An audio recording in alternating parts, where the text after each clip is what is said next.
অনেকেরই ধারণা থাকে আলু পরোটা ফুলে না, তাদের জন্য আজকের রেসিপি ফুলকো আলু পরোটা। পরোটা বানানোর আগে একটা ময়দার ডো বানিয়ে নিচ্ছি এখানে 2 কাপ ময়দা। 2 কাপ ময়দার সাথে স্বাদ মতো লবণ মিশিয়ে নিচ্ছি আর 2 টেবিল চামচ দিয়ে দিচ্ছি রান্নার রেগুলার তেল। চাইলে এখানে ঘি বা বাটারও দিতে পারেন, ওই ক্ষেত্রে পরোটা খেতে আরও বেশি মজা হবে। এখন এই তেলটা ময়দার সাথে ভালো করে মিশিয়ে নিচ্ছি। তেল মিশানোর কাজটা একটু ভালো করে করতে হবে, তাহলে আমাদের এই ময়দার ডোটার সাথে সাথেই সফট থাকবে। এখন কুসুম গরম পানি দিয়ে একটা সফট গুলা তৈরি করব। আমি সবসময় ময়দার ডোটা কুসুম গরম পানি দিয়েই মাখিয়ে থাকি, তাহলে এটা অনেকটা সময় ধরে রেস্টে দিতে হয় না, সাথে সাথে এরকম সফট হয়ে যায়।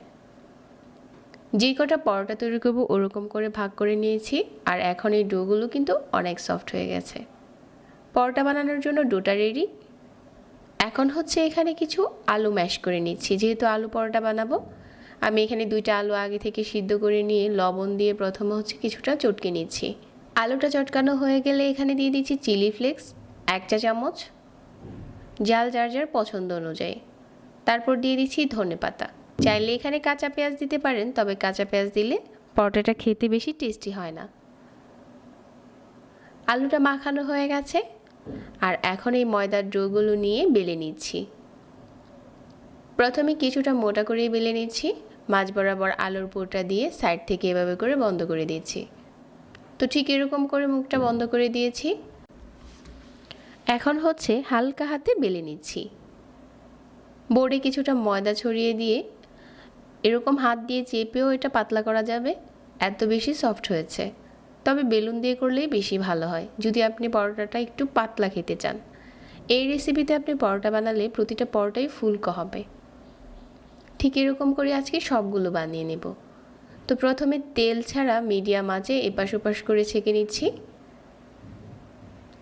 তারপর হচ্ছে তেল দিতে থাকবো। তারপর সাইড থেকে ঘুরিয়ে তেল দিলেই দেখা যাবে যে ফুলতে শুরু করেছে। অবশ্যই প্রথম তেল ছাড়া একটু হালকা সেঁকে নেবেন, তারপর তেলটা দেওয়ার পরই দেখা যাবে যে ফুলতে শুরু করেছে। আপনি এটা অনেক বেশি ফুলকো করে বানাতে পারবেন যদি আপনি এই রেসিপিতে আলু পরোটাটা বানান। প্রতিটা পরোটাই ফুলকো হবে আর খেতে অনেক বেশি মজা হবে। অনেকে আলু পরোটা অনেকভাবে বানিয়ে থাকেন, এই রেসিপিটা একবার হলেও ফলো করে দেখতে পারেন।